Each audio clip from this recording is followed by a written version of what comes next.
Good morning students. Gayatri Vidya Mandir के YouTube channel में आप सभी का स्वागत है।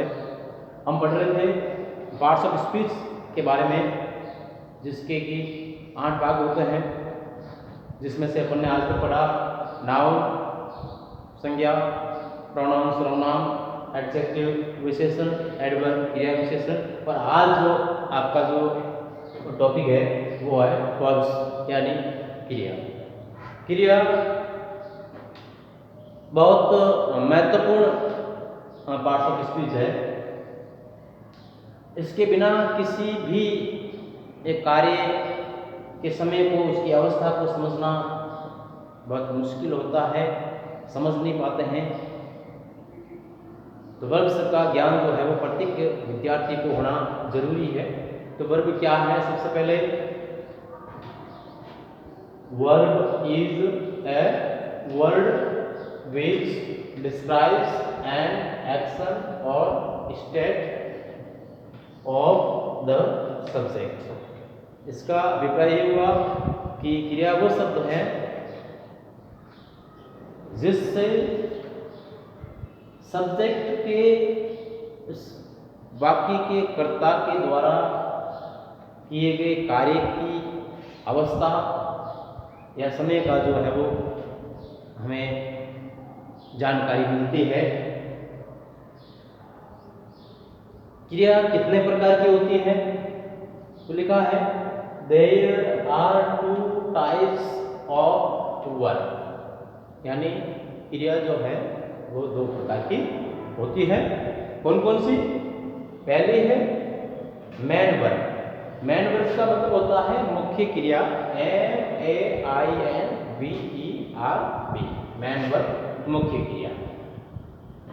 दूसरा इसका भाग जो है वो हेल्पिंग या axillary verb. Helping verb HELPING, axillary AUXILIARYVERB, यानी सहायक क्रिया। मेन वर्ब के साथ में आकर के उसकी सहायता करने वाले शब्द जो होते हैं वो सहायक क्रिया कहलाती है। तो कौन कौन सी है उनके बारे में अपन जानेंगे आगे। अब जो है इन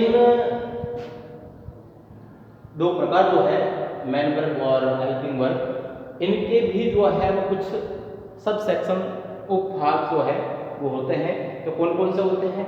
सबसे पहले मुख्य क्रिया के कौन कौन से भाग होते हैं? तो मुख्य क्रिया के 2 भाग बताए हैं। पहला जो है वो ट्रांजिटिव, TRANSITIVERB,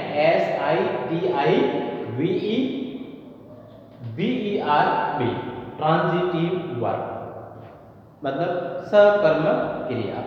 नाम से ही स्पष्ट है, सकर्मक जिसका कर्म हो। Have an object, have an object का मतलब होता है जिसका कर्म होता है। तो जिस वाक्य में जिसमें ऑब्जेक्ट दिया हुआ है तो आपको समझ जाना चाहिए कि वो वर्ब जो है वो सकर्मक वर्ब या क्रिया है। इंट्रांजिटिव INTRANSITIVERB,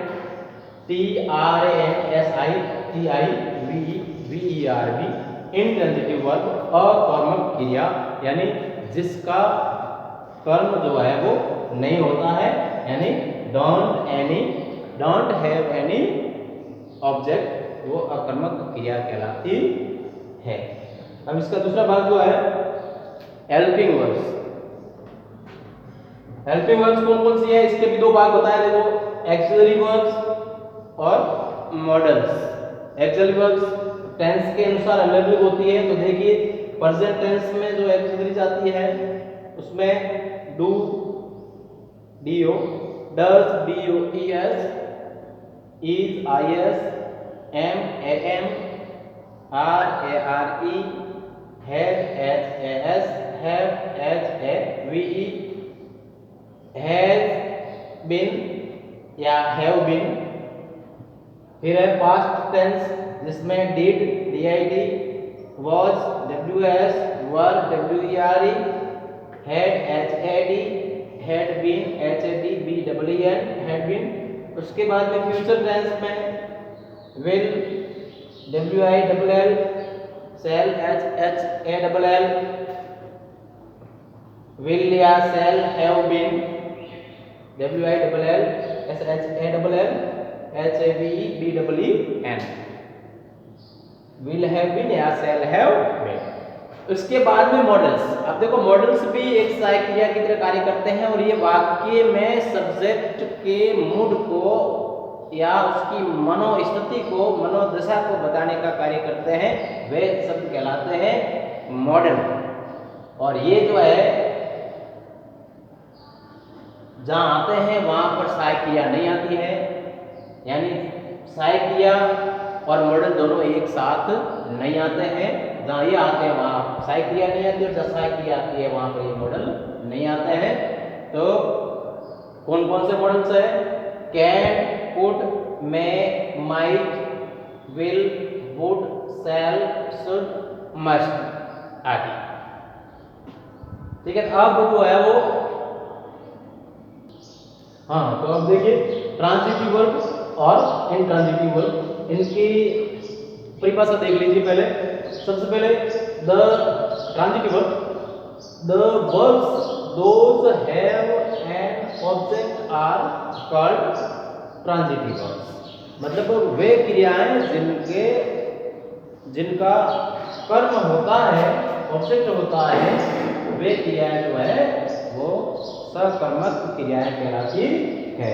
मैंने कुछ उदाहरण दिए हैं, तो देखिए पहला उदाहरण देखिए।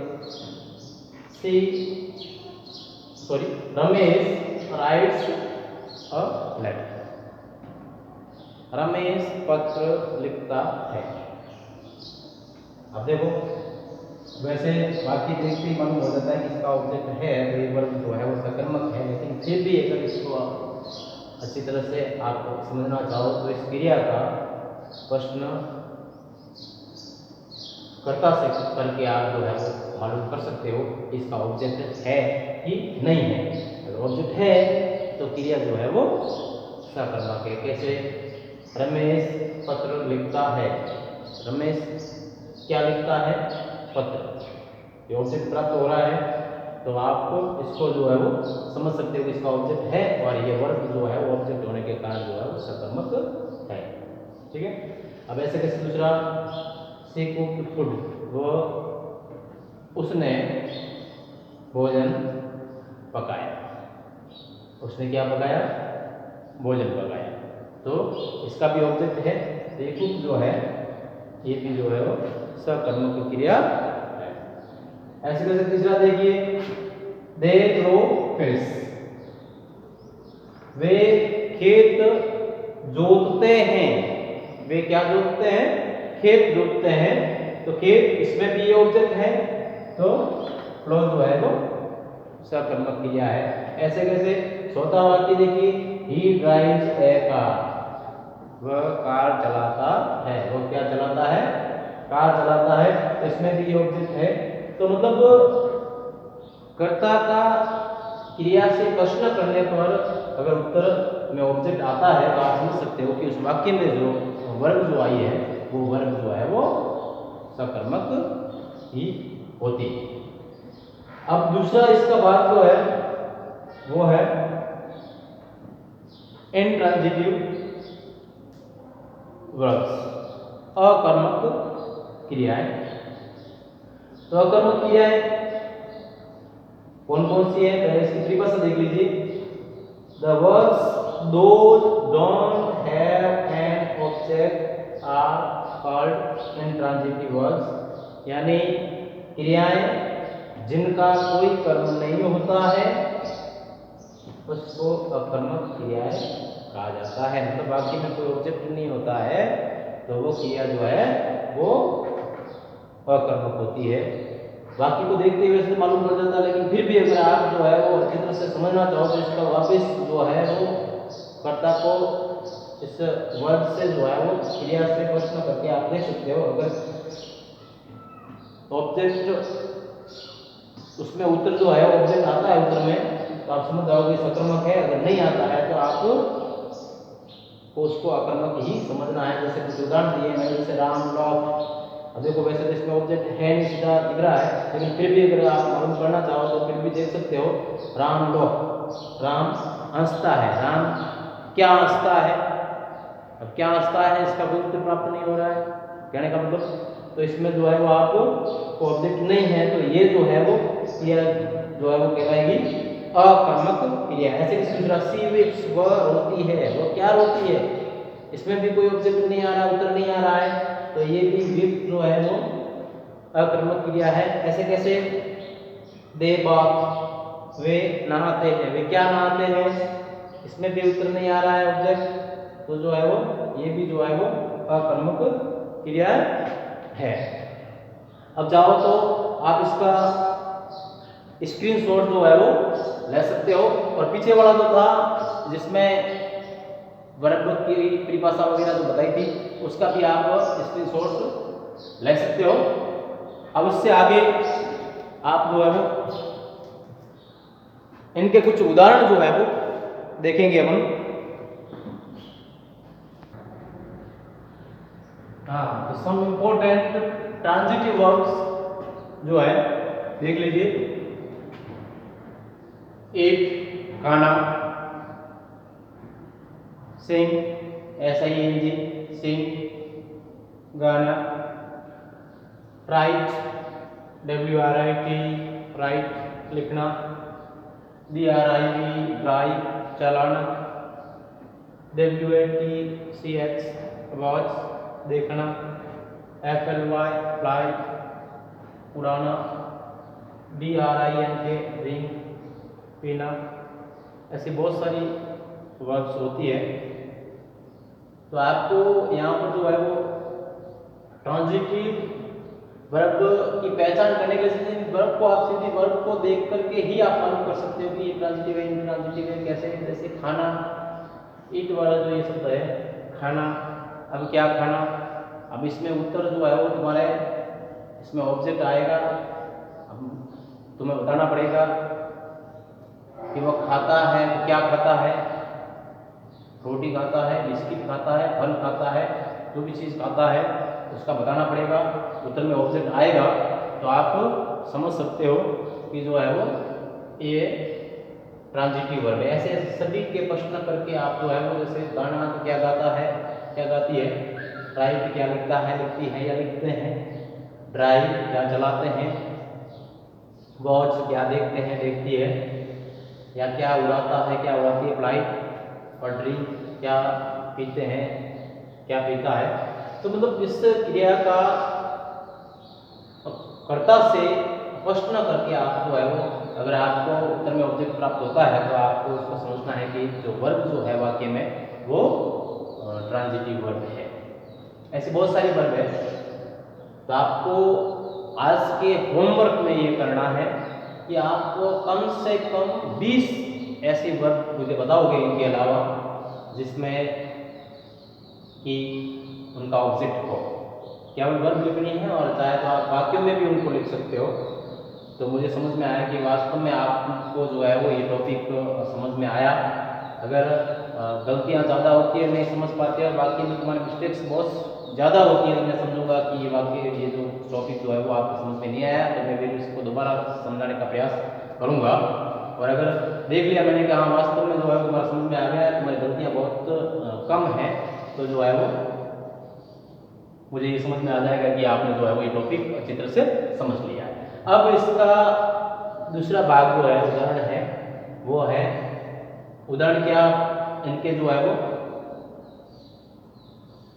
वर्ब है महत्वपूर्ण इंट्रांजिटिव, ये ट्रांजिटिव थी सकर्मक। अब अकर्मक क्रियाओं के कुछ उदाहरण मैंने दिए हैं यहाँ नीचे देखिए। अकर्मक क्रियाएं, लॉफ है LIUGH लॉफ हंसना, वेप WWEP रोना, BATH वाक स्नान करना, WH वॉक चलना, एक्सेट्रा आदि। तो ये सभी वर्ब जो है वो इंट्रांजिटिव कहलाती हैं। इनके साथ में प्राय जो है वो कोई ऑब्जेक्ट नहीं आता, इसलिए इनको अकर्मक क्रियाएं कहा जाता है। तो आप चाहो तो इसका भी स्क्रीनशॉट ले सकते हो। अब जो है आपको इस पूरे वीडियो को एक बार अच्छी तरह से देख करके स्क्रीनशॉट, अगर बार बार न देखना चाहो तो स्क्रीनशॉट ले सकते हो, नहीं तो बार बार देख करके इसको समझ सकते हो। अगर नहीं बार बार देखना नहीं चाहते स्क्रीनशॉट ले सकते हो, और फिर जो है वो समझने के बाद आपको जो है वो 20 उदाहरण ट्रांजिटिव और इनट्रांजिटिव के देने हैं, और चाहो तो वाक्यों के रूप में दे सकते हो, नहीं तो केवल जो है वो क्रिया ही आप लिख सकते हो। और कुछ उदाहरण जो है वो आपको इन एक्सिलरी वर्ब्स और मॉडल्स के भी जो है वो 5-5 सेंटेंस आपको बनाने का प्रयास करना है। और ये करके आप एक कॉपी व्यवस्थित रूप से कॉपी बनानी है। इंग्लिश की कॉपी स्कूल खुलने के बाद वही चलेगी जो अभी आपने लॉकडाउन के दौरान बनाई है, उसी कॉपी को चलाएंगे, और काम डेट वाइज किया हुआ होना चाहिए। और आप उसका पिक्चर लेकर के ग्रुप में भेज सकते हो, जिससे कि मैं आपके जो मिस्टेक्स वगैरह जो भी गलतियां हैं उनको देख करके मुझे समझ में आया कि आपको समझ में कितना आया है कितना नहीं आया है, और उसमें आपका मैं सुधार कर सकूं, और मुझे मालूम हो कि बच्चे जो है वो कार्य कर रहे हैं।